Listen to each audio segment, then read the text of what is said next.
Alright, I'm going to talk about the first law of thermodynamics today. First, F-I-R-S-T, first, L-A-W, first law of thermodynamics. Thermodynamics. It's like the money game, alright? So this is you. This is you. So somebody give you, let's say, $100. Somebody give you $100. This is you. Somebody give you $100, and you spend, let's say, $70 for the rent. $70 for the rent, and you spend $30 for the food. This is rent. This is for food. So this is your income, and you spend in $70 in rent and $30 in food. So what happens here? So the income is equals to income, that is $100, is equals to expenditure in rent plus the food, right? So that is $70 plus $30. You see that 100 equals to 100. How much is the income? That much is the expenditure. So this is called the first law of thermodynamics. But how do we teach this thing in physics, chemistry, and engineering? Let's see here.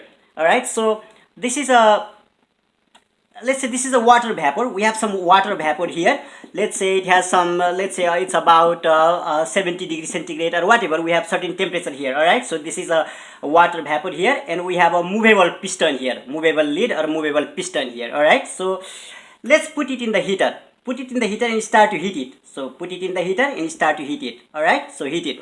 So what happens during the process of heating here? The temperature of this water vapor increases, and also this piston moves up. All right, because of this the vapor pushes this piston up, so this moves up. All right, so let's say we supply 100 joule of heat energy. 100 joule of heat energy is supplied here, and let's say out of that 100 joule of heat energy, 30 joule of heat energy is used to increase the temperature of this water vapor, and another 70 joule of heat energy is used to push this piston up. So the piston was here, now the piston moves here due to the pushing of this this vapor. You see that now it goes here. So we already use a 30 joule out of, we supply the 100 joule of heat energy here.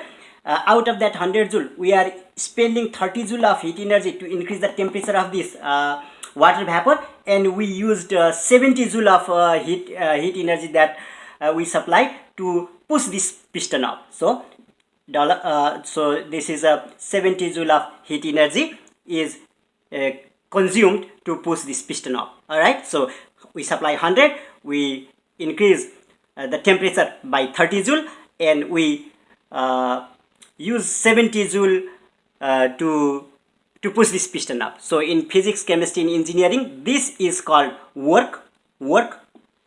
This is called work. We write dW also. Let me write like this is a work.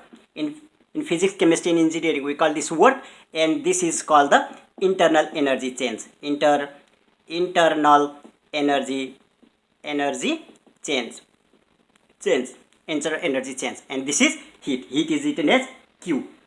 Heat is written as Q. Q equals to 100 joule, meaning that we supply 100 joule of heat energy here, and we did 70 joule of work, and we spent 30 joule of heat energy to increase the temperature of this water. So how can we write it? This is 100 joule is equals to 70 joule plus the 30 joule. All right. So what is 100 joule? 100 joule is heat we supplied here. So we write that is Q.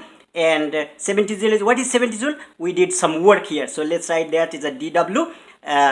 D just for the small d for the, sometime we use d to represent the small amount of the work, dW, plus the how much energy is used to increase the internal the temperature of the water vapor. We use 30 joule of heat 30 joule of heat energy to increase the temperature of this water. So that is internal energy change, that we write as dE. You see that? So d, sometimes we also write the dq here, but for simplicity I just write q here. So q equals to work done, that's dW, plus the internal energy change d. So 100 joule equals to 70 joule plus 30 joule, that's 70, and 30 is also 100, right? So how much you supply, that much is you spend there. So energy neither can be created nor can be destroyed.